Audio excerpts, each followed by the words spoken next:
Good morning, students. Today we will have once again repeat this chapter 1, that is chemical reaction and equation. Already we have finished this chapter earlier in the previous class, but once again I am going to repeat this to make you understand each and everything clearly and once again. So here this chapter is based on chemical reactions and equations. So first there is need to know what do you mean by chemical reaction.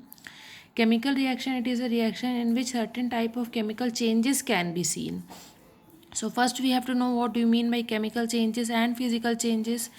These two things you might have studied in previous class also, that chemical changes are those changes in which new substance are going to form, and the substance which will be formed after the reaction, it has the total different identity from the earlier one. Whereas in a physical reaction nothing new can be formed. It means whatever the new product is, whatever the product is going to form, it has similar characteristic to that of the reactant from which it forms. So here in this chapter we only have to discuss about the chemical reactions and chemical changes. So whenever we are talking about any type of reaction needs some substance which has to undergo reaction, and whenever the reaction takes place in two substance, they are going to give out new substance. So the thing which undergo reaction is called to be as reactant, and the new thing which is going to form is called to be as product. So here there is need to know about the reactant and product. The one which is present in the left hand side is called to be as reactant, and the one which is formed after the reaction between these two is called to be as product. This is our reactant, where magnesium and oxygen combine with each other, then formation of product takes place. You need to know about the reactant and product. These things which is present in the left hand side which undergo reaction are called to be as reactant, and right hand side which is formed after the reaction is called to be as product. Here magnesium, it is present in the solid form. This oxygen is present in the gaseous form, but whatever the magnesium oxide is going to form, it is also in the gaseous form, and it has the total different identity from the reactant. So this is a type of chemical reaction. After that we have to discuss about the characteristics of chemical reaction. It means how do we know that whether the chemical reaction has taken place or not. By seeing all only, or by observing few of the things, we can say that whether chemical reaction has taken place or not. So first, that is called to be as the formation of precipitate. How does the precipitate is going to form? So some chemical reaction are accompanied by the formation of precipitate. A precipitate is solid substance formed on mixing two solution. Like if whenever we are mixing two solution, here it is one solution, that is NaCl, and this is another solution, that is silver nitrate AgNO3. When we are mixing these two, then they are going to combine with each other, and formation of something new is going to takes place. So here AgCl plus NaNO3 is going to form, in which AgCl comes out in the form of precipitate, or NaCl is soluble in the solution. It comes in the form of solution.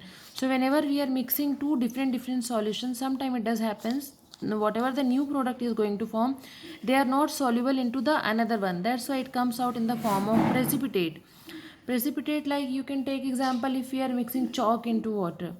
So chalk, it is not soluble in water, that's why it comes and settle down at the bottom of the solution, that is called as precipitate.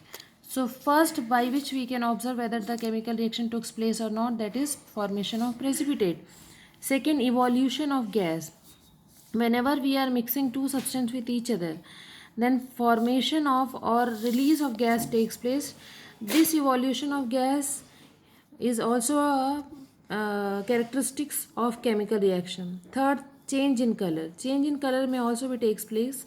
Like if you have taken copper sulfate solution, where the color of copper sulfate solution is blue, and as we are putting a iron nail on that, because iron is more reactive than copper, that's why iron is going to displace copper from its place, and then formation of iron sulfate takes place.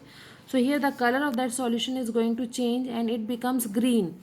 So sometime change in color also takes place, which is also a characteristics of chemical reaction.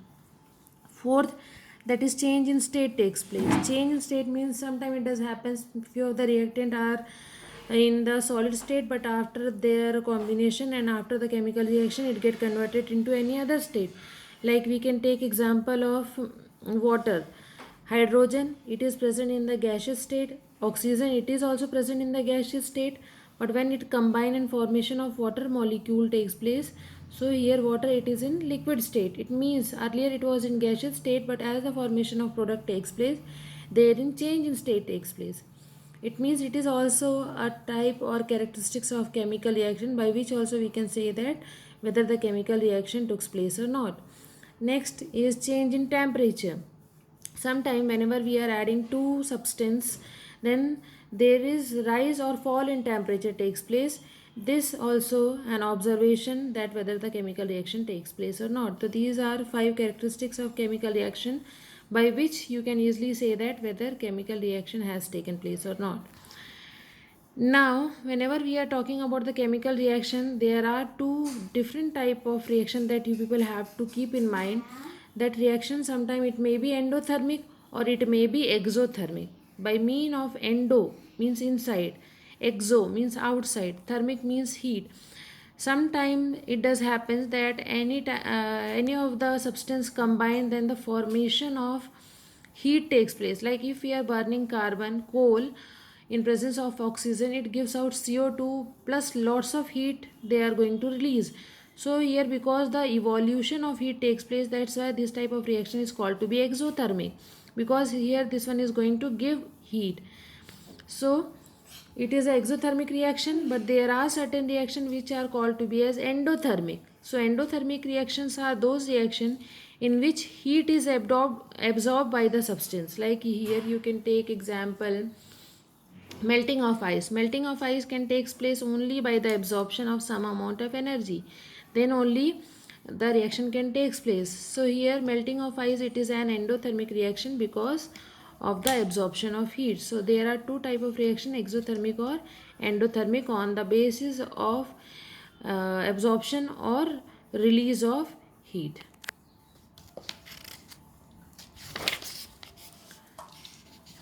Now next is chemical equation. What do you mean by chemical equation? Till now we have discussed about the chemical reaction verbally, but when these chemical reaction are represented in the form of formula and in the form of reactions, this is called to be as chemical equation.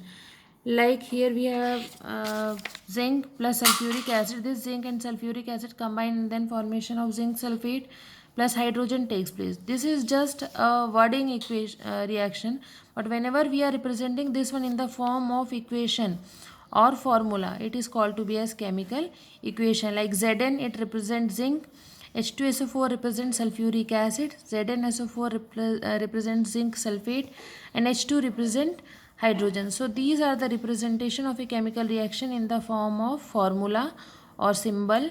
That's why it is called as chemical equation. Okay, till now this much only. Next topic we will discuss in the next class. Thank you.